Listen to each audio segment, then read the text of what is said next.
बिस्मिल्लाहिर्रहमानिर्रहीम। अस्सलाम वालेकुम नाज़रीन।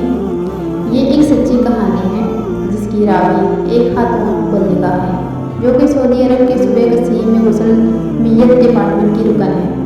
वो बयान करती हैं कि एक दफ़ा किसी मदरसे की मिडिल क्लास की एक तालिबा का इंतकाल हो गया। इसकी उम्र अभी थोड़ी ही थी और वो जवानी की दहलीज पर कदम रख रही थी। इसका नाम नौफ था।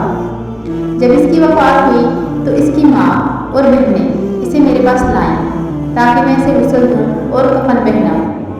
शिद्दत गम से इसकी माँ का रो रो कर बुरा हाल था।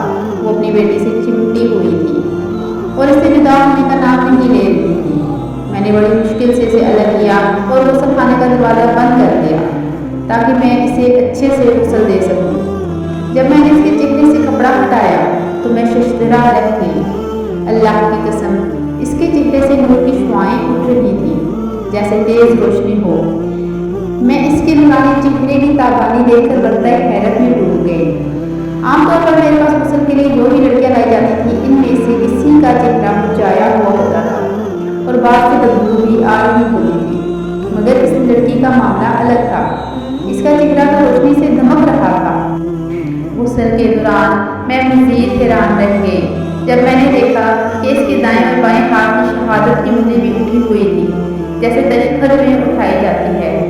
मैंने सोचा कि ज़रूर ये एक पाकीज़ा सीरत लड़की है जिसे अल्लाह ने इसकी किसी नेक अमल की वजह से इज्जत और तकरीम से नवाजा है।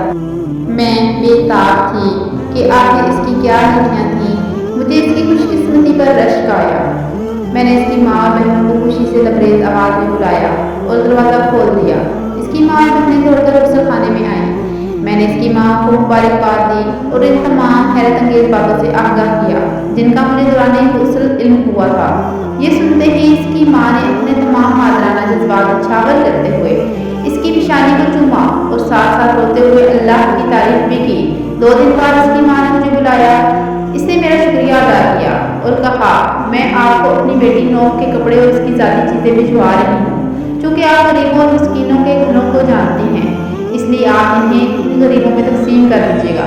मैंने कहा, जी मुझे कोई इतराज़ नहीं, आप इसकी चीज़ें मुझे भिजवा दें, मैं वो मुस्तहकीन में तकसीम कर दूँगी। जब इसकी अशिया मेरे पास पहुँची तो वो 4 कार्टनों में पैक थी। मैंने पहला कार्टन खोला तो इसमें इसके निकाब और अबाया थे। वो सब के सब लंबे चौड़े और ढीले ढाले थे, ना वो तंग थे, ना बारीक थे, ना छोटे। मैंने दूसरा कार्टन खोला तो इसमें इसके कपड़े थे, वो भी पूरे बाजुओं के और ढीले ढाले थे, जो मुकम्मल जिस्म को ढांकने वाले थे और इंतहाई सादा थे। इन पर ना कोई लैस लगी हुई थी, ना वो बारीक थे कि जिनसे जिस्म नजर आए। मैं जो कार्टन खोल रही थी मेरी हैरत में इजाफा हो रहा था। एक कार्टन में इसका स्कूल का सामान और इसके कलम का एक डिब्बा था। मैंने वो डिब्बा खोला तो इसमें इसकी मसवाक निकली। इसके सामान में एक डायरी भी थी जिसके अक्सर सफ़हात खाली थे।